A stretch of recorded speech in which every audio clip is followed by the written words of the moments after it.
தாப்பா என்ன உன் தம்பி லூஸ் மாதிரி ஆடிக்கிட்டு இருக்காரு. சித்தப்பா என்ன ஒரே ஜாலியா இருக்கா? இன்னைக்கு என்ன டேட்டு? செப்டம்பர் 5. அதுக்கு இன்னைக்கு கோட்டு படம் ரிலீஸ்ரா. தமிழ்நாடே ஜாலியா இருக்கு, நான் சந்தோஷமா இருக்கேன்னு மட்டும் கேட்டுக்கிருக்க.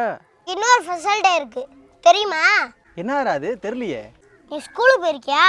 எஸ், ஐ அம் இன்ஜினியரிங். இன்னைக்கு செப்டம்பர் 5 ஆசிரியர் தினம். இது கூட தெரியல? அம்மா மாதிரி அன்பு காட்டுறதும் அப்பா மாதிரி கண்டிப்பு காட்டுற ஒரே உருவம் ஆசிரியர் மட்டும்தான். அப்படிப்பட்ட ஆசிரியர்களை மறந்துட்டு சினிமா கூத்து ரெண்டையும் கட்டி அது பின்னாடி ஓடிட்டு இருக்கீங்களா? உங்களை சொல்லி என்ன பிரயோஜனம்? என்னைக்கு ஆசிரியர்கள் மாணவர்கள் பண்ற தவற கண்டிக்கிறத தண்டனைக்குரிய குற்றம் சொன்னாங்களோ அன்னைக்கே